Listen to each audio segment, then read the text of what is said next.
as per sources, what we are learning additionally is that Pakistan has reached out to the United States for urgent intervention after this panic over claimed impending Indian strike. Washington was already in touch with both the sides, but stepped in more decisively, anticipating tensions. And this is in fact after Pakistan, in a panic situation, had reached out to Washington.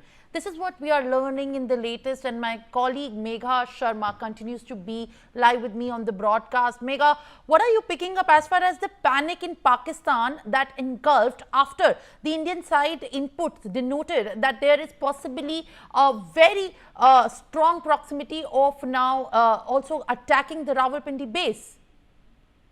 Yes, I'm going to exactly quote it out for you from this New York Times report, which it attributes to sources within the White House. And that's what the New York Times says. It says this Noor Khan base, which is in Rawalpindi, is a key Pakistani Air Force installation. It is one of the central transport hubs for Pakistani military.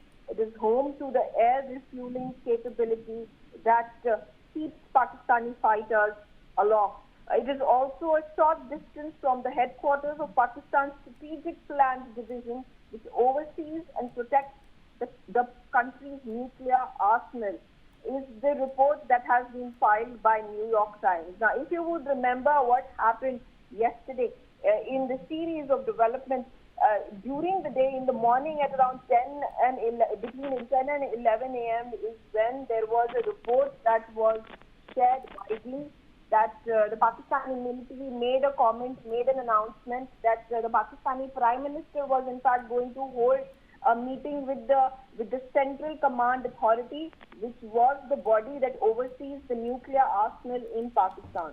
And just within an hour and a half time, there is a contradictory statement that is released, that is shared by the Defense Minister of Pakistan, no less, Khwaja Asif. And Khwaja Asif goes on and says and completely refutes that point, says there is no meeting whatsoever that has been planned by the Prime Minister of Pakistan with the Central Command Authority that actually monitors the nuclear arsenal of Pakistan. So there were these two contradictory statements. And within this flurry of back and forth that Pakistan is doing, there are also phone calls that are being made by Asim Munir's office to the Trump administration at the White House.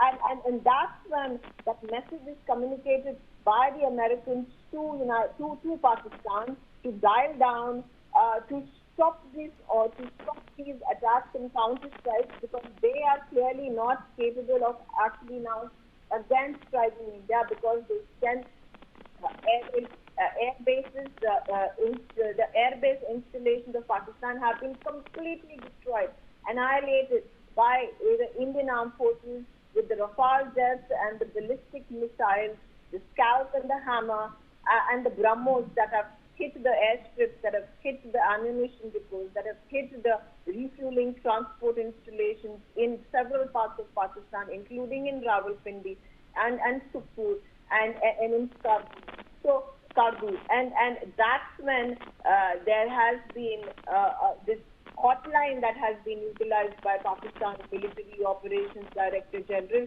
and the phone call that has been made, this has been made at 3:35 p.m. Indian Standard Time, and after which a ceasefire has been declared by both countries. Which not a ceasefire, this is what India says, the official language that has been used by the Government of India, Ministry of External Affairs, and the Foreign Minister of India is the statement that has been released that an understanding has been worked out between India and Pakistan for stoppage of firing of arms and ammunition and military operations. So that's what has transpired in those last 24 hours to stop this incessant attack that would have completely compromised Pakistani military capabilities.